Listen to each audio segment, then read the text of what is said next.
For a check of what's trending on social media, let's bring in Newsmax contributor, former FBI agent, retired Marine, Michael Graham, and still with us, former vice chair of the New Jersey Federation of Republican Women, Melanie Collette. All right, let's dive in with a tweet. This one's from President Biden. He put it out yesterday, and it was fact-checked by Twitter.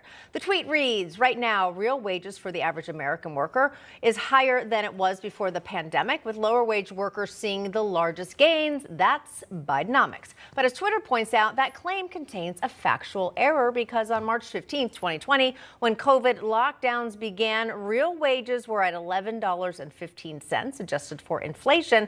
And as of yesterday, July 16th, real wages are $11.05. So no, that's not lower. So that's lower, rather, not higher than before COVID.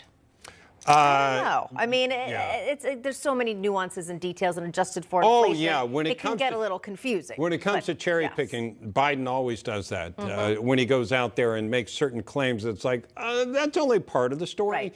Right. So that's real. Whenever you hear real wages, that means after inflation. So just about everybody can tell you that with inflation as high as it's been, wages haven't been doing well compared to that. Also this, actor Ron Perlman weighing in on the ongoing Writers Guild of America strikes. And he had some choice words. I'm hoping we bleeped out some of them for one anonymous studio executive. Before I get off this, the mother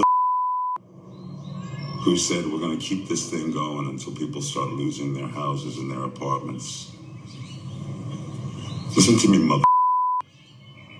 There's a lot of ways to lose your house. You wish that on people. You wish that families starve while you're making $27 million a year for creating nothing. Be careful, mother. Be really careful. Michael. Wow. Yeah. Yeah, we were like. Well, he played a tough guy biker in Sons of Anarchy. Thank you. We were trying to figure that out. Okay. You know, so look, that wasn't really a veiled threat. I'd say it was an outright threat. Yeah. Look, he has a point about going after people's houses. You know, we're going to make this so painful they won't be able to afford their own homes. I just think that's very cynical. Very, very cynical, and I understand why that would upset him so, but I probably wouldn't have put this on social media. Right. Yeah. That's probably not a good idea, but it speaks to the entitlement that that the Hollywood elite have, right? That they feel like they can get on social media and say these kinds of things and make these kinds of threats. But he's still a keyboard warrior, in my opinion. I don't think he's as tough as the characters that he plays. I don't think I could beat him up. I think Mike could, though. That's funny. That's funny. All right, and finally, let's get to this one. Vice President Kamala Harris, she keeps delivering us these gaffes. This time she's calling for depopulation to help cut greenhouse gas emissions. Watch.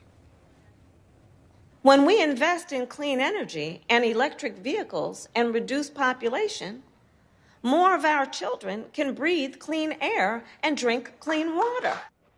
By reducing population, we will not have as many children. First of all, to be I think she just anything. misspoke, though. Does she? Yeah, she just misspoke. She meant pollution. She meant pollution. But getting back to her, does she always think, you've been a teacher, she always talks like she's talking to kids. Yes. She does. I think she goes on AI and says, explain it like a child. There's like a book. And that must be how she writes her speeches or her speech writers. I don't understand why. But I don't know if it's right. I think she just I have a theory. Speaks, and I think no, that's I have a theory on this. My theory is that she doesn't prepare for her segments. Yes. So she speaks very slowly because she's putting together her thoughts. So like when she was asked about AI, she said, AI, it's 2 letters. It means artificial intelligence. Obviously, that's moronic to speak that way. Right. AI is 2 letters. I mean, that's absurd.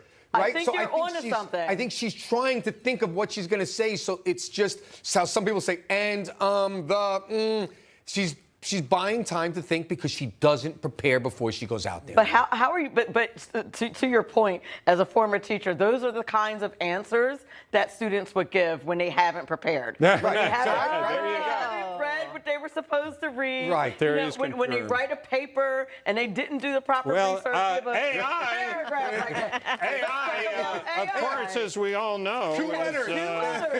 two letters, which Now, Bob, we know you were a good student. means artificial intelligence. That You was were a more good like student. You Kareem didn't do that. Jean-Pierre. It There's just runs a lot in of- the administration. It's just right. this administration, I Common think, theme. does a lot of that. I just don't think they're as well prepared as they should be. All right, Michael Grimm, Melanie, Collette, thank you so much.